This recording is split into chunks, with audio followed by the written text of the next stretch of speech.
गुरु पूर्णिमा के दिन जब कथा पूरी हुई तो विमान आया।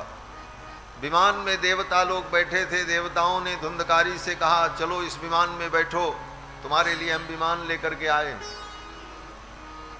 धुंधकारी विमान में बैठा, चतुर्भुज रूप हो गया, दिव्य रूप धरो जातस तुलसी दाम मंडितः, उसका रूप दिव्य हो गया और तुलसी की माला पहने हुए, कानों में कुंडल, मस्तक पर मुकुट, चतुर्भुज रूप। धुंधकारी विमान में बैठा, जय जयकार करते हुए देवता लोग विमान लेकर के चलने लगे। जब विमान चलने लगा तो गोकर्ण जी ने कहा सुनो, विमान को रुकवाया। विमान लेकर के जो देवता आए थे उनसे पूछा एक बात बताओ, इतने श्रोताओं ने कथा सुनी, अब विमान तुम केवल एक के लिए लाए और इसको ले जा रहे हो, ये बाकी श्रोता भी तो कथा सुने हैं, इनको विमान में बैठा करके क्यों नहीं ले जा रहे? तो विमान में बैठे हुए इन देवताओं ने कहा कि श्रुतम तो सर्वैहि न तथा मननम कृतम, कथा तो सबने सुनी लेकिन मनन किसी ने नहीं किया। जितना मनन धुंधकारी ने किया उतना किसी ने नहीं किया। कथा सुननी चाहिए और सुनने के बाद इसका मनन करना चाहिए, मनन के बाद इसका निधिध्यासन करना चाहिए। ये श्रवण मनन निधिध्यासन, वेद कहता है श्रोतव्यो मंतव्यो निधिध्यासितव्यः।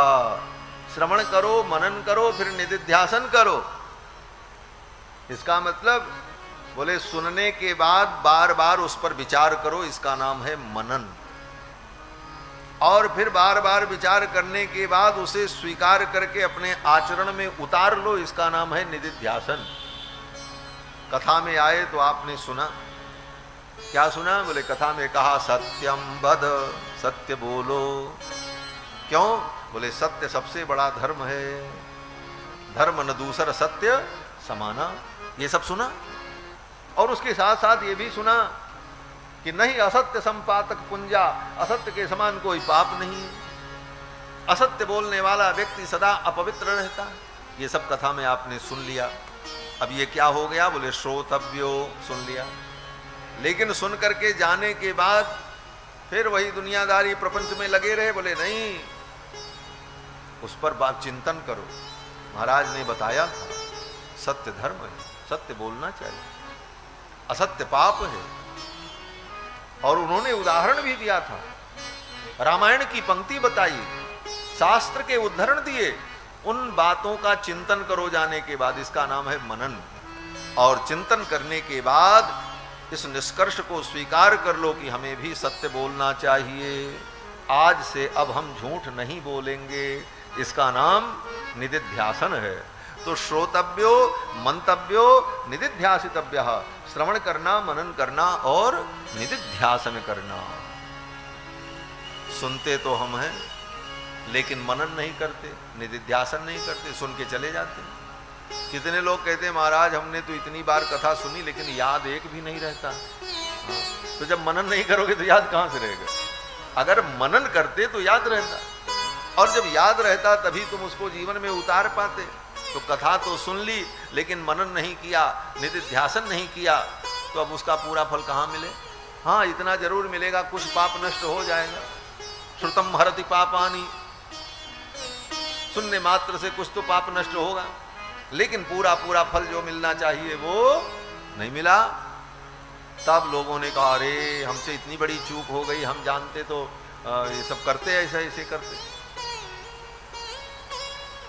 धुंधकारी क्या करता था? बोले धुंधकारी कथा सुनता था महाराज, उसको दूसरा कोई काम नहीं था। बांस में बैठ करके सुनता था और व्यास जी जब कथा सुना करके चले जाएं तो उसको नींद नहीं आती, उसी बांस में बैठे बैठे सोचता था। आज ये बताया, आज भगवान के इस स्वरूप का वर्णन किया, आज भगवान की कितनी मधुर लीला उन्होंने सुनाई, कितनी ज्ञान की बात बताई। उन्हीं विषयों का वो चिंतन करता और चिंतन करके रोता, और बार बार उसके मन में यही उत्साह होता कब सवेरा होगा, और कब व्यासपीठ पर महाराज फिर विराजेंगे और फिर उनके मुखारविंद से भगवान की कथा सुनने को मिलेगी, यही सोचते उसकी रात बीत जाती। सवेरा होता, फिर कथा सुनता, फिर वही चिंतन करता। 7 दिन 7 रात्रि तक धुंधकारी ने संसार के चिंतन को छोड़कर एकमात्र भगवान में ही डूबा रहा, और उसका परिणाम बोले धुंधकारी 7वें दिन मुक्त हो गए। प्रेत शरीर उसका छूट गया और दिव्य रूप धारण करके विमान में बैठ करके जाने लगा। जाते समय उसने अपने भाई को प्रणाम किया। किसको? गोकर्ण जी को। कहा कि ननाम भातरम सद्यो गोकर्णमिति चाब्रवीत। अपने भाई गोकर्ण जी को प्रणाम किया और धुंधकारी ने कहा कि त्वयाहम मोचितो बंधो, हे बंधु, हे भैया, तुमने हमको मुक्त कर दिया, तुम्हारे कारण हम आज मुक्त हुए। त्वया मोचितो बंधो कृपया प्रेत कलमशात, इस प्रेत के कलमश से, इस पाप से तुमने हमको मुक्त कर दिया, तुम मेरे सच्चे बंधु हो। बंधु कौन? बंधु वही है जो तुमको बंधन से मुक्त कर दे, और जो तुमको अज्ञान के और मोह के बंधन में डाल दे वो बंधु ही नहीं है। बंधु की यही परिभाषा है।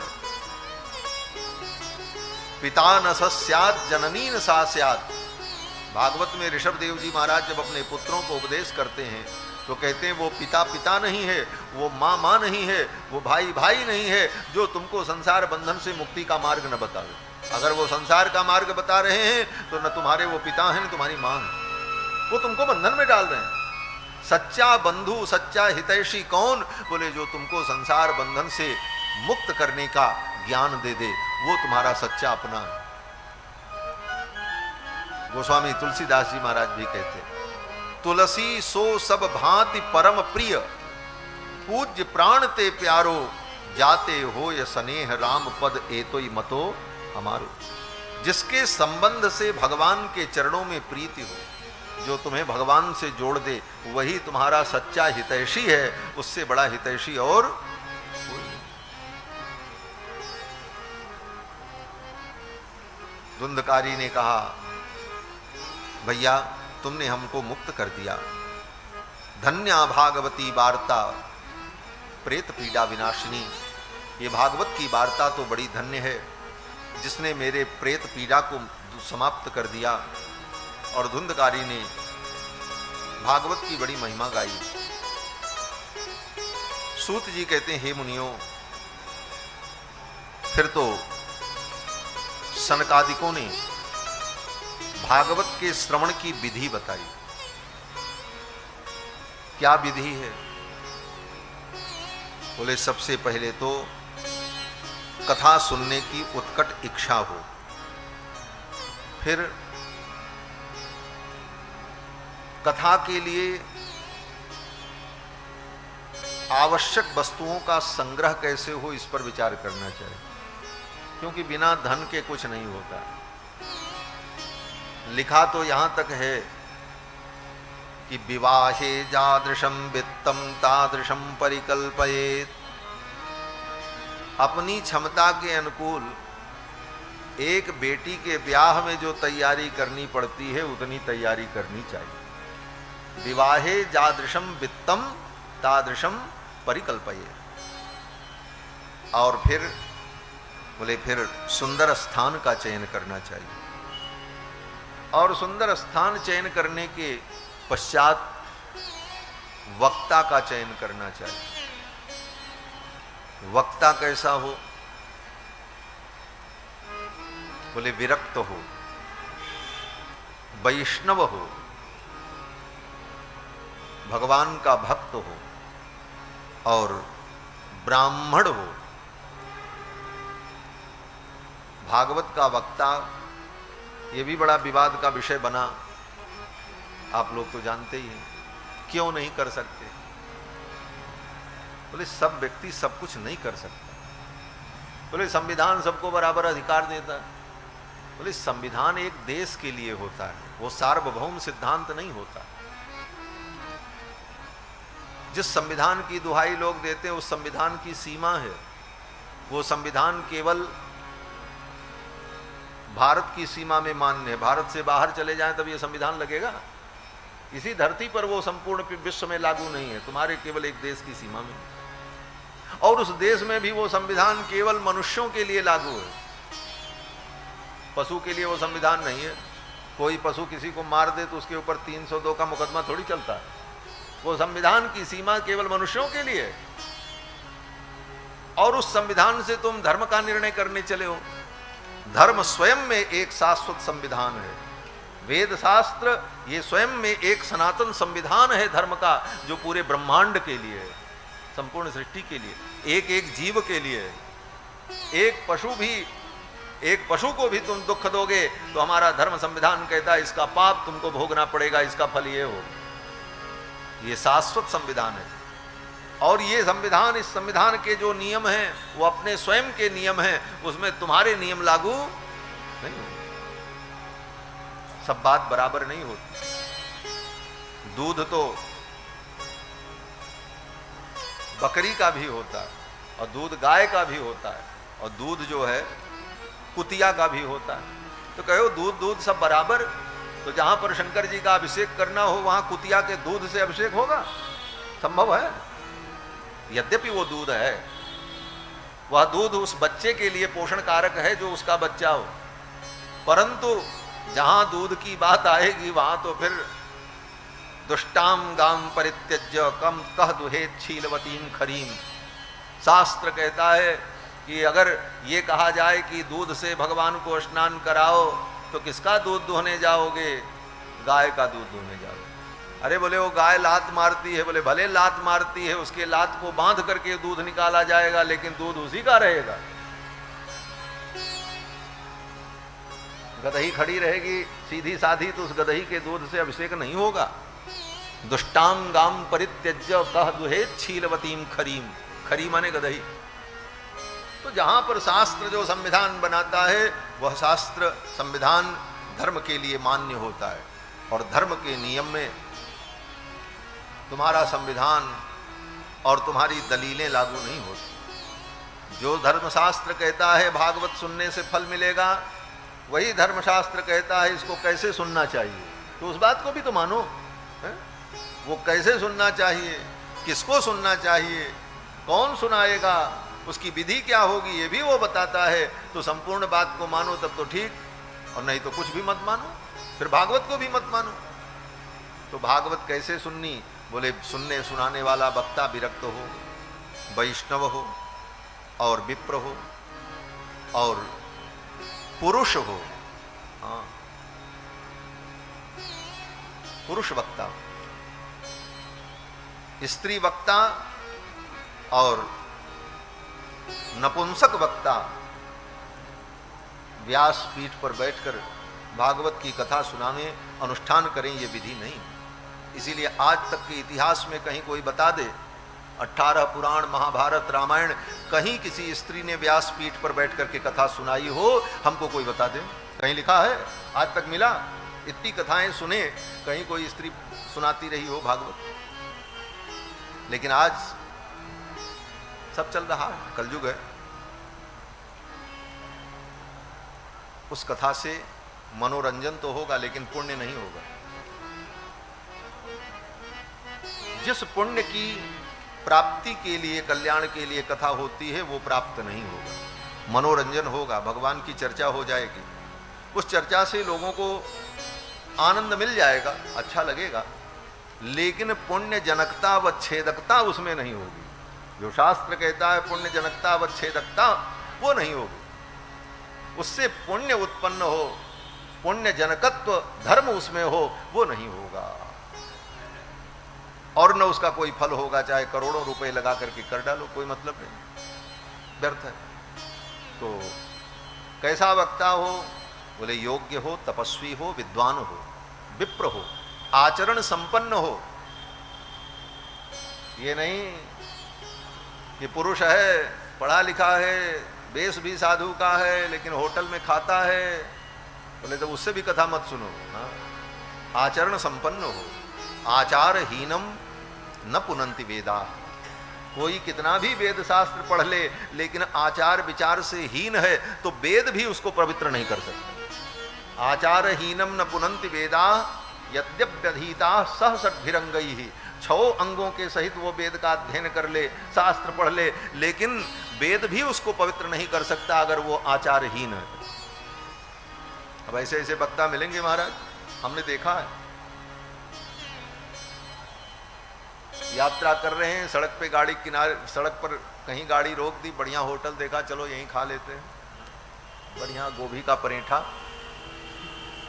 और सब्जी और मटर पनीर खा करके मुंह पोछ करके चल पड़े और फिर व्यास पीठ पर गए, ज्ञान बघारा, बढ़िया खूब ज्ञान दिया संसार को। सब माया है, बंधन है, आचार नहीं है, विचार नहीं है, इसलिए वो ज्ञान सामने वाले के हृदय में नहीं उतरेगा। सुना करके चले जाओगे, मनोरंजन हो जाएगा, लेकिन वो ज्ञान तब उतरेगा जब सुनाने वाले के जीवन में, वो आचरण में। इसीलिए वेदों ने कहा आचारहीनम न पुनंति वेदा। आचारहीन को वेद भी नहीं पवित्र कर सकते। समय आने पर वो वेद शास्त्र भी उसका त्याग कर देते हैं। जैसे पक्षियों के जब पंख जम जाते हैं तो पक्षी घोंसला छोड़ करके उड़ जाते हैं, उसी प्रकार तुमने वेद पढ़ लिया, रामायण रट लिया, गीता रट ली, लेकिन आचार विचार नहीं है, तो जब तुम्हारी रक्षा का समय आएगा तो जितना तुम रटे हो सब चले जाएंगे, तुम्हारी एक भी रक्षा नहीं करेंगे, न वेद करेगा, न रामायण करेगा, न गीता करेगी। ये लिखा है सब। और तुमने कुछ नहीं पढ़ा, एक भी तुमको वेद की पंक्ति याद नहीं है, लेकिन आचार विचार और शिष्टाचार में तुम हो, मर्यादा का पालन करते हो, तो तुम्हारी भक्ति, तुम्हारा राम नाम तुम्हारा उद्धार कर देगा, तुम्हारा कल्याण होगा। इसलिए आचार विचार से कभी समझौता नहीं करना चाहिए। उदारता और प्रेम के नाम पर आचार विचार का त्याग नहीं करना चाहिए। लोग कहते हैं महाराज प्रेम में सब चलता है। बोले भाड़ में जाए तुम्हारा प्रेम। ऐसा प्रेम किस काम का जो धर्म के सिद्धांत को मिटा दे। ऐसे प्रेम का हम आदर नहीं करते और ऐसा प्रेम तुम अपने पास रखो। लोग उदाहरण देते महाराज, प्रेम में तो भगवान ने सबरी का जूठा खा लिया था, प्रेम तो ये होता है। अरे बात सही है तुम्हारी, भगवान ने प्रेम में सबरी का जूठा खा लिया, भगवान का कुछ नहीं बिगड़ेगा, भगवान सर्वसमर्थ हैं, लेकिन प्रेम के नाम पर हम आचार का त्याग कर देंगे तो हमारा तो पतन हो जाएगा, हमारा तो नाश हो जाएगा। भगवान समर्थ हैं, भगवान तो कुछ भी करें उनको कोई दोष नहीं लगता। समर्थ को नहीं दोष गोसाई, रवि पावक सुरसर की नाई। वो जूठा क्या कहे, भगवान संपूर्ण सृष्टि को खा जाएं फिर भी उनको कोई दोष नहीं लगेगा, और खा ही जाते हैं। हाँ, वेदों में लिखा है मृत्युर यस्य उपसेचनम। प्रलय काल में ये संपूर्ण जीव क्या होते हैं, बोले संपूर्ण जीव मानो भात बन गए। और बोले भात सूखा कैसे खाया जाए, तो वेद कहता है भगवान मृत्यु रूपी दाल में सान सान करके सब जीवों को खा जाते हैं। ये लिखा है मृत्युर यस्य उपसेचनम। उपसेचन माने दाल।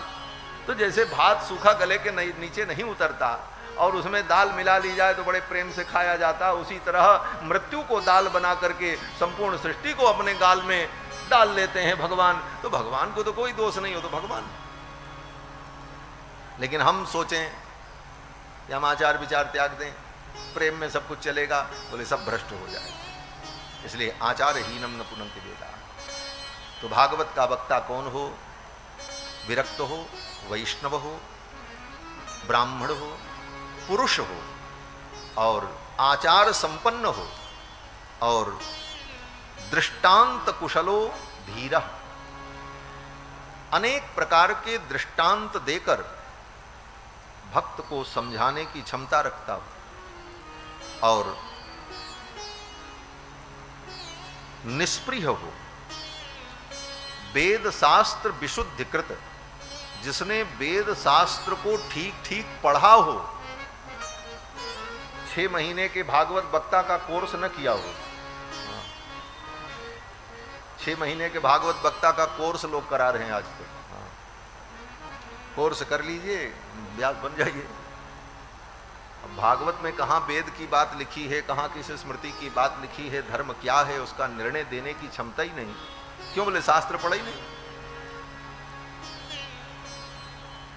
तो महाराज वक्ता ऐसा हो और भगवान का भक्त हो, सत संप्रदाय से संयुक्त हो, कोई संप्रदाय की परंपरा से वो संबद्ध हो, मनमाना और मनमुखी न हो, और उसके द्वारा भागवत की कथा सुननी चाहिए।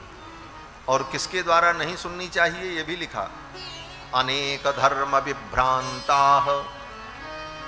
भले वो विद्वान हो, ब्राह्मण हो, लेकिन अगर अनेक धर्म विभ्रांत है, अनेक धर्म विभ्रांत का मतलब कभी भगवान में उसकी निष्ठा होती है, कभी कर्म की निष्ठा दृढ़ हो जाती है, कभी तंत्र मंत्र के चक्कर में वो पड़ जाता है, जिसकी निष्ठा चलायमान हो, अनेक धर्म विभ्रांत हो, ऐसे व्यक्ति से भी कथा नहीं सुननी चाहिए। क्यों बोले, उसी को अभी भगवान पर पूरा भरोसा नहीं हुआ, कभी इधर भागता, कभी उधर भागता, कभी गंगा किनारे गंगादास, जमुना किनारे जमुनादास बन जाता। तो अनेक धर्म विभ्रांत व्यक्ति से कथा सुनने पर भगवत निष्ठा पैदा ही नहीं होगी। अनेक धर्म विभ्रांता स्त्रैणाः, जो स्त्रैण हो उससे कथा नहीं सुननी चाहिए, भले वो पुरुष हो। स्त्रैण का मतलब है तो पुरुष, लेकिन उसके सब लक्षण स्त्रियों जैसे हैं, हाव भाव, सजना संवरना, आजकल ये सब खूब दिखता है। अभी तो आप देखे ही थे, ऐसे लोग भी धर्म के रक्षक माने जा रहे हैं आज के युग में, विडंबना है देश की। तो स्त्रैणाः, जो स्त्रैण हैं उनसे भी ये कथानक, ये अनुष्ठान नहीं सुनना चाहिए। अनेक धर्म विभ्रांता स्त्रैणाः पाखंडवादिनः, जो पाखंडवादी हों, भले वो विद्वान हो, ब्राह्मण हो, तपस्वी हो, लेकिन उनसे कथा नहीं सुननी। पाखंडवाद क्या है? बोले धर्म का वो सब आचरण करते हैं, लेकिन किस लिए करते हैं? बोले दुनिया हमको धर्मात्मा कहे इसलिए, श्रद्धा से नहीं करते। दुनिया को दिखाने के लिए घंटों माला जप लेंगे, दुनिया के दिखाने के लिए 50 ठो तिलक लगा लेंगे, इतनी बड़ी बड़ी माला पहन लेंगे, और एकांत में जब रहेंगे तो कुछ नहीं करेंगे। जब बाहर निकलेंगे तो सब दिखेगा। वो कौन है? बोले पाखंडवादी न, वो पाखंडवादी है। पाखंड का मतलब धर्म का केवल प्रदर्शन जहां हो उसको पाखंड कहते हैं। ऐसे पाखंडवादी से भी कथा नहीं सुननी चाहिए। कोठरी में एक माला नहीं जपेंगे, दिन भर मोबाइल चलाएंगे, लेकिन बाहर जब जाएंगे तो हाथ में माला जरूर दिखेगी, लोग जाने कि हम माला जपते हैं। हम बहुत कड़ुआ बता रहे हैं महाराज। जपना है तो कमरे में बैठ के जप लो ना, 2 घंटे बंद करो कमरा, मोबाइल स्विच ऑफ करो और 2 घंटे माला लेकर के बैठ के रगड़ो माला, सीताराम सीताराम, कल्याण होगा। लेकिन जहां जपना है वहां नहीं जपना है। बाहर जाना है तो हाथ में माला जरूर पड़ी रहेगी, निकाल लिया, चल रही है। और बात क्या हो रही है? बोले अब से प्रधानमंत्री कौन बनेगा, वहां कौन जीत रहा है, वहां किसका बहुमत हो रहा, बात दुनिया के प्रपंच की, और हाथ में चल रही माला। बोले यही है बात, ये सब नहीं है। जपो, एकांत में बैठ करके जप लो 10 माला, 1 माला जप लो, कल्याण हो जाएगा। तो महाराज पाखंड का मतलब जो धर्म केवल प्रदर्शन के लिए होता है उस धर्म को पाखंड कहते हैं। कहते हैं अनेक धर्म विभ्रांताः स्त्रैणाः पाखंडवादिनः सुख शास्त्र कथोच्चारे। सुख का जो शास्त्र है ये भागवत, सुखदेव जी की वाणी, इस कथा को उच्चारे माने इसके सुनाने के लिए नकार्याः यदि पंडिताः, यद्यपि वो पंडित हों फिर भी उनसे सुनने लायक नहीं है। आगे कहते हैं भागवत कथा सुननी किसको चाहिए? कहते हैं भागवत कथा सुनने का अधिकारी वही है जो वैष्णव हो। विष्णु दीक्षा विहीना नाम नाधिकारक कथा श्रवे। जिसने विष्णु दीक्षा नहीं ली है उसको भागवत सुनने का भी अधिकार नहीं। विष्णु दीक्षा का मतलब जो वैष्णव दीक्षा आगम शास्त्र के अनुसार, सनातन पद्धति के अनुसार, वैष्णव मत के अनुसार जिसने दीक्षा ग्रहण की है वो सुनने का अधिकारी है। विष्णु दीक्षा विहीना नाम नाधिकारः, उसे अधिकार नहीं है कथा सुनने। इसलिए वैष्णव हो, वैष्णव दीक्षा ग्रहण कर ले और तब इस कथा को श्रवण करे। कथा 7 दिनों तक हो, पवित्र रहकर भूमि पर शयन करते हुए पवित्र आहार करते हुए कथा सुननी चाहिए। लेकिन ये नियम अनुष्ठान की कथा के लिए। कथा दो प्रकार की होती है, एक अनुष्ठानात्मक और एक अनुसंधानात्मक। तो अनुष्ठानात्मक जो कथा है उसके लिए ये सारे नियम है जो मैं बता रहा हूं। ये अनुष्ठानात्मक कथा का नियम है। अगर 7 दिन का आप अनुष्ठान करते हैं तो उस अनुष्ठान के ये सारे नियम हैं। कैसा वक्ता हो, कैसा स्थान हो, श्रोता कैसा हो, ये सब नियम। और जो अनुसंधान के लिए कथा होती है उसमें ये सब नियम नहीं है। अनुसंधान की कथा में कोई औपचारिकता नहीं होती, न पूजन की जरूरत, न माला की जरूरत, न हवन की जरूरत। अनुसंधान की कथा में कोई ज्ञानी, कोई भक्त बैठ गए और श्रोता बैठे हैं, आपस में भगवान की चर्चा हो रही है। और 1 दिन हुई, 2 दिन हुई, 10 दिन हुई, 15 दिन हुई, 20 दिन हुई, फिर किसी कारण से कहीं कहीं चले गए, फिर आए तो फिर चर्चा शुरू हो गई। ये कथा जो है ये अनुसंधानात्मक है और इसमें कोई नियम नहीं है। ये कथा कोई भी कर सकता है। ऐसी कथा कोई स्त्री भी है अगर और उसके अंदर ज्ञान है और उसने सत्संग किया है तो वो भी बैठ करके भगवान की चर्चा सुना दे, सुन लेना चाहिए। लेकिन जहां अनुष्ठान की बात आएगी वहां ये सारे नियम लागू होते हैं। अनुष्ठानात्मक कथा में कहते हैं कि अनुष्ठान की कथा में 5 ब्राह्मण का वर्ण करना चाहिए। वर्णम 5 विप्राणाम कथा भंग निवृत्तये। कथा में कोई बाधा न हो इसलिए 5 ब्राह्मण का वर्ण। एक व्यास जी हों और एक उपव्यास हो, 2 व्यास करना चाहिए। कारण बोले मान लो व्यास जी की तबीयत खराब हो जाए तब तो कथा रुक जाएगी, इसलिए दूसरे तैयार रहें। एक उपव्यास का भी वर्ण करना चाहिए। क्यों बोले जैसे देश को चलाने के लिए नियम है, एक राष्ट्रपति रहता है लेकिन उपराष्ट्रपति भी बनाया जाता है। क्यों बोले कोई ऐसी स्थिति आ जाए, अचानक राष्ट्रपति गायब हो जाए, मर जाए, कुछ भी हो जाए, तो फिर देश की सत्ता कानूनी रूप से कहां किसके हाथ में जाएगी? बोले तो उपराष्ट्रपति उस काम को संभाल लेगा। उसी तरह एक व्यास वक्ता हो, उनके साथ एक उपवक्ता हो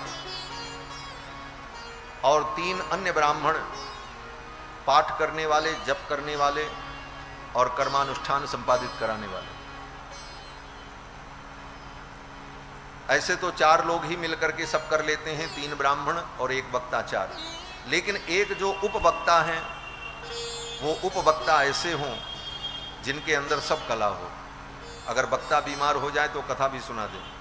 जप करने वाला ब्राह्मण अगर बीमार हो जाए तो जप भी कर लें। जहाँ जरूरत लगे तहाँ उनका उपयोग कर लिया जाए। जैसे गाड़ी तो 4 पहिए से ही चलती है, लेकिन 5वीं एक पहिया स्पेशल रखी रहती है कि कोई पहिया खराब हो तो निकाल के लगा दो। उसी प्रकार वर्णम 5 विप्राणाम कथा भंग निवृत्तये। कथा में बाधा न उत्पन्न हो इसलिए 5 ब्राह्मण का वर्ण करना चाहिए। और कथा के अंत में अनुष्ठानात्मक कथा अगर है तो कथा के अंत में गायत्री मंत्र से अथवा द्वादशाक्षर मंत्र से हवन करना चाहिए, यज्ञ करना चाहिए। और वैष्णव ब्राह्मणों को, भक्तों को, भगवत प्रेमियों को प्रसाद पवाना चाहिए, भंडारा करना चाहिए और भगवान नाम संकीर्तन करना चाहिए। ये सब विधि बताई अनुष्ठान की।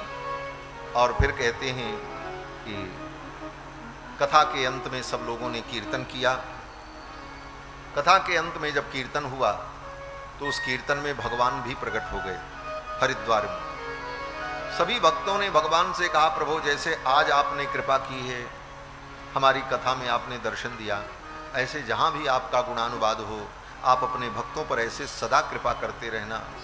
यही वरदान मांगा। भगवान ने कहा तथास्तु, ऐसा ही होगा। 6 अध्याय में श्री सूत जी महाराज ने शौनकादि मुनियों को भागवत के इस महात्म्य का वर्णन करके सुनाया। इसकी महिमा क्या है? इसकी महिमा बड़ी विलक्षण है। स्वयं भगवान कहते हैं, मत कथा वाचकम नित्यम, मत कथा श्रवणे रतम, मत कथा प्रीति मनसम, नाहम त्यक्षामितम नरम। जो व्यक्ति मेरी कथा को सुनता है, मत कथा प्रीति मनसम, जो मेरी कथा से प्रेम करता है, मत कथा वाचकम नित्यम, जो मेरी कथा को सुनाता है, नाहम त्यक्षामि तम नरम, ऐसे पुरुष का मैं कभी त्याग नहीं करता। जो भगवान की कथा सुनावे, जो भगवान की कथा सुने और जो भगवान की कथा से प्रेम करे, भगवान कहते हैं उन लोगों का मैं कभी त्याग नहीं करता। भगवान उनको अपना मानते हैं, उन्हें